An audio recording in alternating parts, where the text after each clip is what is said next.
grew up probably, 2 miles away from Lanette? Yeah. In Holiday. And moved from Orem when I was like 3 or 4, and then lived in the Holiday till we moved out. Until we got married. Until we got married. Yeah. And I had 5, well, I was one of 5 brothers. I was like, I'm in the middle somewhere, 4th. My parents raised me very well. I didn't always listen, but my dad was a school teacher to live us, and I actually went to Olympus, so that was interesting. His dad chased me down the hall one time in high school. I didn't know he him, was but he was a real, I know. he's pretty strict. He didn't like people walking around the halls when it was school, when they were supposed to be in class, so, yeah. So I grew up in Holiday. I lived really close to my aunt and uncle, and my grandma lived across the street from me. So she was always across the street from us. Really nice area, you know, it was new then. Back then it was just starting to develop, and was up kind of by Olympus High School. There was 5 kids in the family, and I was the oldest. And I have 2 sisters and 2 brothers. So 3 girls, 2 boys. I saw her for the first time in junior high. She was a year older, so she didn't have anything to do with me. So I just knew her from junior high, and then in high school we had a locker together when I was a sophomore and she was a junior. I didn't know that. She never acknowledged me at all. Well, he was. I was looking at then senior guys, really, you know. I was depressed when her senior year, she went to Skyline for her last year. So I didn't see her after that until later, when I was working at a glass company and her boyfriend was working there with the same place. For me, when I saw him again, it had been a long time, I was like, oh yeah, I remember him, you know. And I was dating another guy at the time, but I think once that ended and he was right there, probably a couple dates in is all, and I was like, I really like this guy. I think I told my mom maybe 2 or 3 dates in. It's like, I think this guy's the one. I just get that feeling, you know. I was just glad that she was talking to me. She finally recognized I was there. Yeah. Yeah. It's gonna be 40 years in December. I know. That tells you how old we are.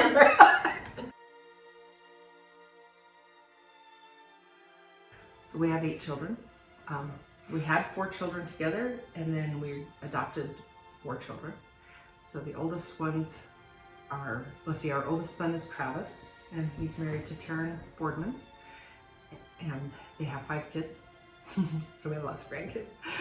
Then our second oldest is Dana, and she married Austin Childs, and they have 4 kids now. She just had a baby. And then we have Chase, and he is married to Shaylee, and they have 3 kids. And then we have Demi, and she's married to Cameron. And they have 1 child, and she's gonna have her second in 2 weeks. So that's pretty exciting. And then we have, those are our biological kids. And then we adopted, the first 2 that we adopted were Stephanie and Luke. They are half brother and sister. They have the same mother, different fathers. They're both half Navajo and then half Hispanic. And then Kylie and Bree came along, and they were just supposed to be with us for Thanksgiving weekend because their foster family was going to California. You can't take the foster kids out of the state. So we thought, sure, we can take them for Thanksgiving weekend, not a problem. And 2 years later, the parents just could not pass drug tests or alcohol tests, and they were in and out of jail, and they'd been with us for 2 years. And they said, do you want to adopt them? Because if you don't adopt them, we're gonna have to come back in the foster system and find a family for them. And we're just like, you know what? Kylie and Bree came to us when they were 4 and 5, and it's like, we're the only stable thing they've ever known. We're just like, we do 8 kids? Oh my gosh, we can't tell anybody we have 8 kids. This is crazy. We just thought, we can do it. It'll be hard to have that big of a family, but we can do it. So we ended up adopting them. The way it happened is you know, if it would have been like, you need to adopt all 4 of these kids, I probably would have said, no, we can't do that. There's no way. I know, I probably would have too, actually, because that would have been too much. You know, but the way it happened, slow. it just kind of, you know, Yeah. I guess it was supposed to work out that way. It's hard, but you know, you have to sacrifice some things, but I think it's worth it in the end. There's nothing more important than your family, and whatever sacrifices you have to do to keep that family together, do it. Whatever that is, do it. Hold on to each other, because there's nothing more important.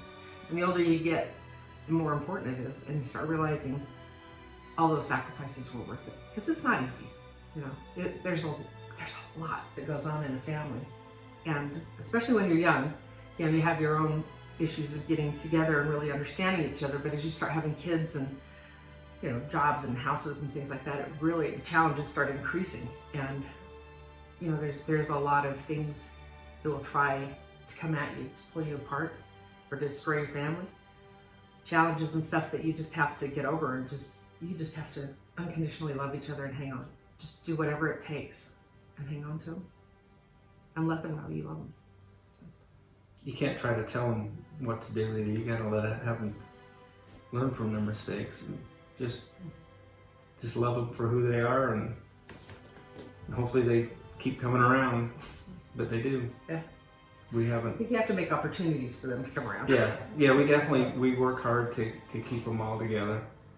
Mm-hmm. But luckily they all love each other and like each other a lot, so they just love coming to our house. They love to spend time with each other. They come even if we weren't there. They don't really come for us. They come to get together with their siblings and we have a good cousins time. And stuff. We were doing foster care at the time, and they said that they had a couple kids that really needed a special group, and so they narrowed it down to about 3 families, I think, that might be really good fits. They wanted to see how the kids reacted to us, specifically Luke, because he was really at that point in time not attaching to anybody. He just wouldn't have anything to do with anyone. So the different families met and they observed from another room, and he wasn't having anything to do with us, and we thought, well, I guess this isn't going to work. You know, Stephanie was playing and interacting. Then our daughter Dana, who was very involved in, you know, helping kids, she pulled out a book and just started reading out loud, and he was paying attention. He came over, and pretty soon he was sitting on her lap and then interacting, and that's why we were picked as their family. So they were with us. We were able to adopt them pretty quickly, and then we got sealed to them in the temple. It wasn't chance. Like with Stephanie and Luke, I look at them. They were split up. The mom had Luke, and Dad's boyfriend had Stephanie. They weren't even together, and they ended up getting removed from the homes that they were in. Long stories. They ended up in the Christmas box house at the same time, really randomly. They had them in different rooms because they didn't recognize them because they had different last names. The mom had given them the last names of their fathers. One of the ladies was doing some research to find out who the mom was because Luke had just come in, and she went, wait a minute, he's got the same mother's name as this other girl that's here. And they realized that they were brother and sister, and they hadn't been together. I mean, they were really young and they hadn't been together. So they put them together. They just happened to get there at the same time, and someone happened to notice that because it could have been a week apart. Nobody would have ever noticed. So they got together. I mean, you just look at things in your life.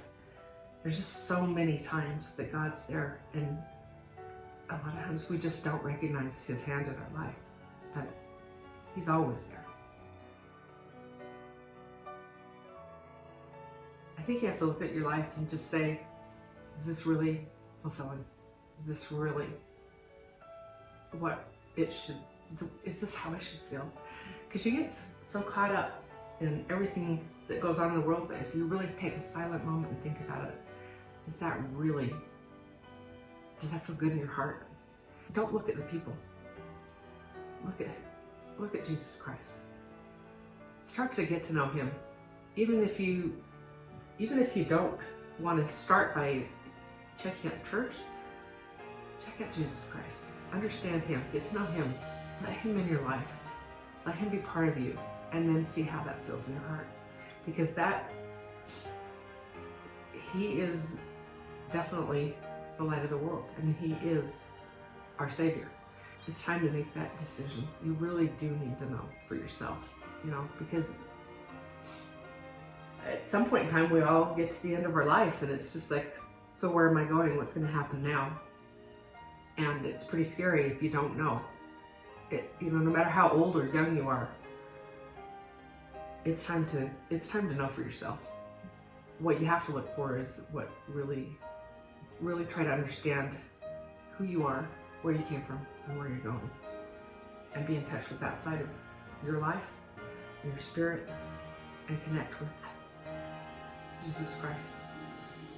And I just think that I was one of those where you sit on the fence type person, and you can't do that anymore. There's no sitting on any fence. You're either on one side or the other. And if you're on the fence and you're not on the right side of the fence, I guess. But yeah, you just have to make that decision. And because I remember when everything was going fine financially, even, and we're doing just fine, but there was always something missing. What is it that's missing? We knew it was missing. We just, we thought we'd be happy. Everything's going well. And we're, but just something's missing, and it's because we weren't active at that time and weren't going to church, and there was a empty feeling, and we just didn't have Christ in our life. We didn't have the gospel to rely on, and we just didn't have that. I don't know, it just wasn't there. So there's no happiness. Even if you've got everything, that if you don't have Christ in your life, it's just not there.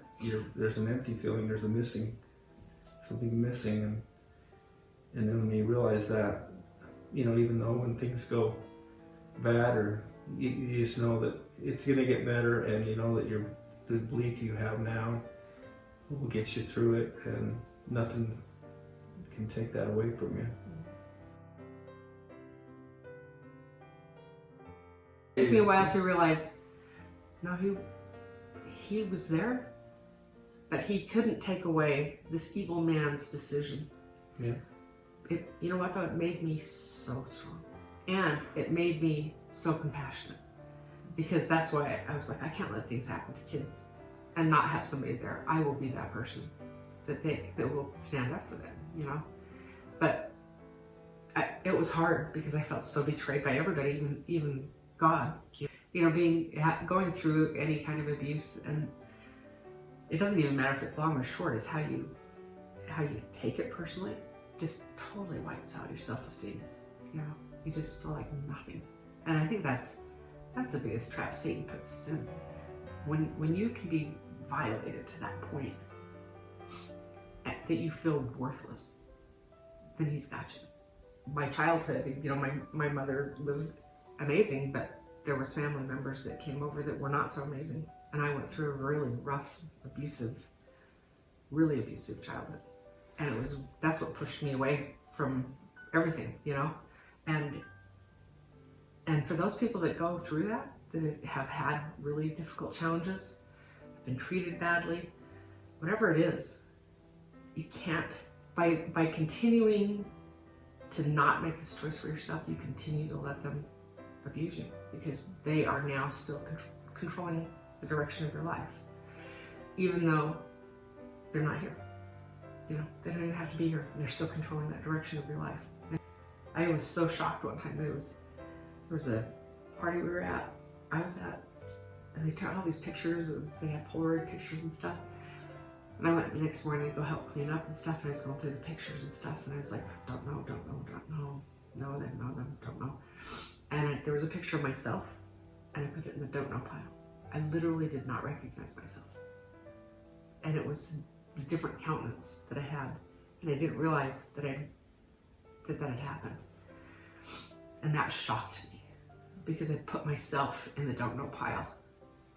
And that was like a really big wake up call. It's like, you are letting him still abuse you.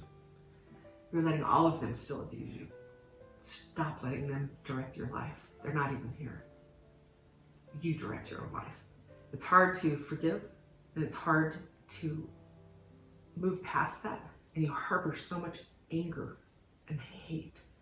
And it really weakens your soul and your heart. And there's only one way to recover from that, and that's through Jesus Christ. It's the only way to recover from that. Let him in your life. Let him heal you. And let him help you forgive. You know, for people that go through that, I mean, it stops the whole progression of your life. And the only way you get past that is to finally take that official step and let Jesus Christ in and just let him heal you. Just feel that healing come to your soul. It'll change everything. I didn't have a childhood, but it made me so much stronger. And it made me so, when I finally found that I just need to let Jesus Christ into my life, you just have to, it's hard to forgive. It's really, really hard to forgive. And I have had to pray so much to forgive and have that hatred taken from my heart. And it finally was. I was able to get back with my mom and start building a relationship with her again. I definitely was changed when I turned all of this over to the Savior. When I finally just, couldn't deal with it anymore. So I turned it all over, and it changed everything for me. Everything in my life started looking up, and I had a future,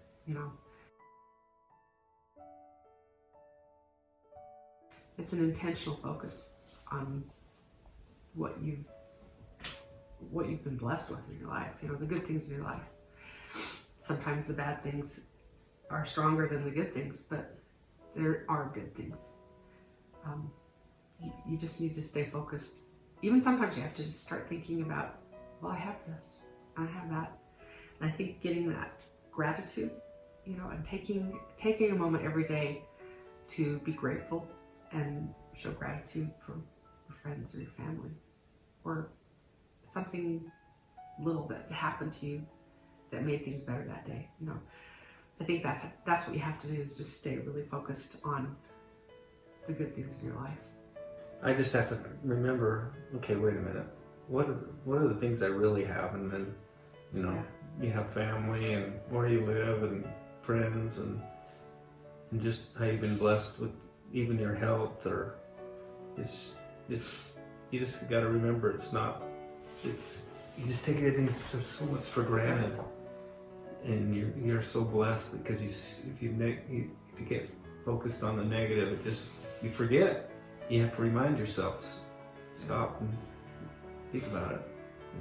There's so much we've been blessed with.